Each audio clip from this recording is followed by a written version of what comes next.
इसरो ऐसा क्या कर रहा है जो नासा या दूसरी वर्ल्ड की चीज़ें नहीं कर पा रही है, वर्ल्ड की बड़ी बड़ी ऑर्गेनाइजेशन नहीं कर पा रही, हम सस्ता क्यों पहुंचा पा रहे हैं? Like how are we cheaper than everybody else? क्या हमारे पास टेक्नोलॉजी बेटर है? क्या मतलब क्या बेटर है हमारे पास जिसकी वजह से हम सस्ते बना पा रहे हैं? लोग अच्छे हैं, लोगों का पर्पज़ अच्छा है और ऑर्गेनाइजेशन का एक विजन होता है, वो अच्छा है। लेट मी इलैबोरेट, ठीक है। इसरो की जो स्थापना हुई थी वो डिप्राविटी में हुई थी, 1960s में हुई थी। उस समय 1960 के दशक में 64-65 में जब इनकोस्पार बना था, जो बाद में इसरो बन गया 1969 में, इनकोस्पार की जब स्थापना हुई थी तो भारत के पास खाने को खाना नहीं होता था पूरा। हम विदेशी लोगों से खाना मंगाते थे और तब हम अपने लोगों को खिलाते थे, और कई बार इस चक्कर में हमारी काफ़ी आर्म ट्विस्टिंग होती थी, स्पेशली बाय द यूएस। तो जैसे ही हम कुछ ऐसी बात करते थे कि जो यूएस को पसंद नहीं होती थी, तो यूएस क्या करता था, जो हमारे लिए खाना आ रहा होता था शिप से, कैंसस से आता था, यूएस में कैंसस में काफ़ी फार्म्स हैं, उनका एक स्टेट है, जो शिप आ रही होती थी उसको वो डाइवर्ट कर देते थे रातों रात। और हमारे प्राइम मिनिस्टर्स, हमारे फूड मिनिस्टर्स, हमारी पूरी कैबिनेट डर जाती थी इस बात से कि जो खाना यूएस से आ रहा था वो डाइवर्ट हो गया क्योंकि हमने कुछ उनके खिलाफ बोल दिया। सो खाना वॉज यूज्ड हमारा मुंह बंद रखने के लिए कि हम सिर्फ उनके मतलब की बात करें, उनके फायदे की बात करें। उस देश ने 1960s में इसरो की स्थापना करी। सबसे पहले हमारा पर्पस क्या था? इसरो का पर्पस ये था कि हम अपने देश में जो किसान हैं और जो मछुआरे हैं, हम उनको मदद पहुंचा सकें, जिससे हमें जो खाने की किल्लत हो जाती है, क्योंकि कभी मॉनसून इज अनप्रेडिक्टेबल, इतना अनप्रेडिक्टेबल कि अगर किसी का मूड अनप्रेडिक्टेबल होता है, हम बोलते हैं कि उसका मूड मॉनसून जैसा है। सो मॉनसून अनप्रेडिक्टेबल। नॉर्थ इंडिया की सारी जो क्रॉप्स है वो मॉनसून पर, यानी उनकी जो बरसात है उस पर निर्धारित होती है, डिपेंडेंट है टोटली। सो जो वो निर्भर करती है, इस वजह से मॉनसून अगर अनप्रेडिक्टेबल है तो फसल भी अनप्रेडिक्टेबल हो जाती थी। तो ये फसल के साइकिल्स आते थे। जब भारत ने देखा कि अंतरिक्ष से अगर हम धरती के बादलों का और धरती के क्लाइमेट का और वेदर का फोरकास्ट कर सकते हैं, तो हम किसान को ये बता सकते हैं कि एग्जैक्टली किस वक्त आपको बीज बोना चाहिए, क्योंकि बरसात होने वाली है। तो हम किसानों को प्रोटेक्ट कर सकते हैं, इसलिए हमने इसरो बनाया, खाने के लिए बनाया, ठीक। सेकंड, मछुआरे हमारे जाते थे, और भारत, ये जो दोनों ही हमारे जो बे ऑफ बंगाल और अरेबियन सी, काफ़ी वायलेंट वाटर बॉडीज़ हैं, इसमें काफ़ी लहरें आती हैं, तेज़ आती हैं, और हमारे पास कोई बहुत एडवांस शिप्स नहीं थी।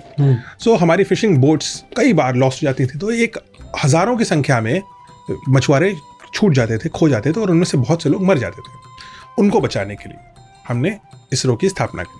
इतना ऐसा, और बजट तो कम थी, बजट हमारे और भी कहीं जाने थे। ये तो छोटा सा स्पेस मिशन था, वो तो डॉक्टर साराभाई जैसे महान हमारे वैज्ञानिक सोच वाले लीडर्स थे, तो they were able to do it.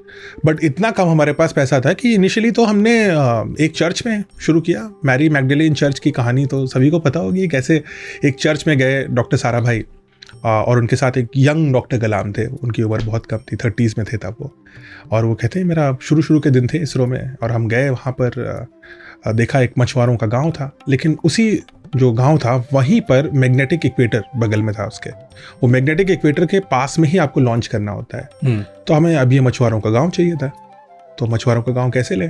एक तरीका तो ये है कि आप गवर्नमेंट को बोल दीजिए, सब हटवा दो, सबके घर उजाड़ दो, लेकिन वो इसरो नहीं कर सकता, और वो भारत नहीं करता। तो इसरो ने ये नहीं किया।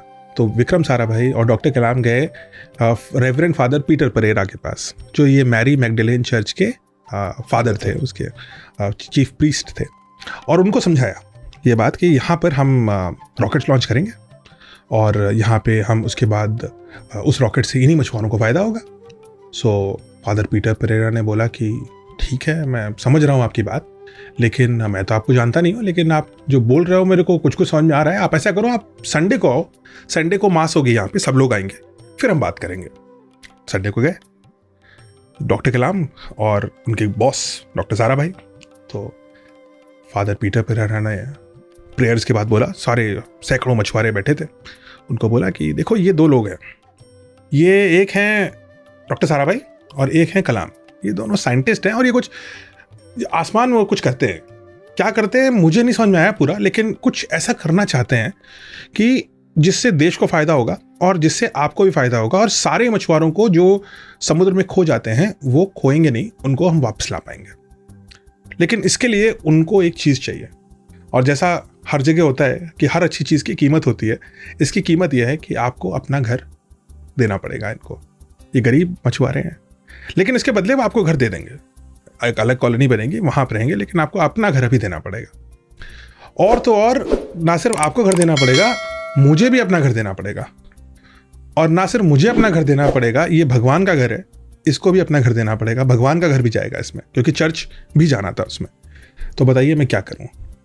सो डॉक्टर कलाम रिकॉल्स, वो कहते हैं कि कुछ सेकंड तक शांति रही और फिर सबने एकदम से बोला आमीन।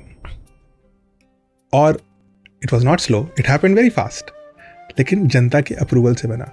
और आज उसके तुरंत बाद ये जो मैरी मैगडलेन चर्च था, वो जो है जहाँ पे रॉकेट्स लॉन्च होते हैं, वो जगह बना। जो फादर पीटर परेरा का घर था, वहीं पे डॉक्टर साराभाई का ऑफिस बना। और आज भी अगर आप वहाँ जाइए तो वहाँ पे इसरो का म्यूज़ियम है, लेकिन शुरुआत तो वहाँ से हुई थी। तो इसरो की शुरुआत ऐसे हुई थी। जिस इंस्टीट्यूशन की शुरुआत ऐसे होती है, हर इंस्टीट्यूशन में कैरेक्टर होता है, एक जीव होता है। Institution is also like a live being. So ISRO की जो ईथॉस है, जो कैरेक्टर है, जो हार्ट है, is on service. Service to the nation and the people, which also includes minimum expense to the country. और इसीलिए आज भी ISRO is that way. ISRO में कोई किसी को एस्ट्रोनॉमिकल सैलरीज नहीं मिलती हैं, सरकारी सैलरीज होती हैं, और किसी भी कॉर्पोरेट से आप कंपेयर कर लीजिए तो काफ़ी कम होती हैं। लेकिन ऐसा नहीं है कि इसरो से पोच कर करके लोग चले जाते हैं, बहुत कम एट्रिशन रेट है। क्यों? क्योंकि people believe in what they do and they are proud of what they do. So that's why we are able to even today able to do this. And Chandrayaan 3 was exceptional thing which we achieved for the first time.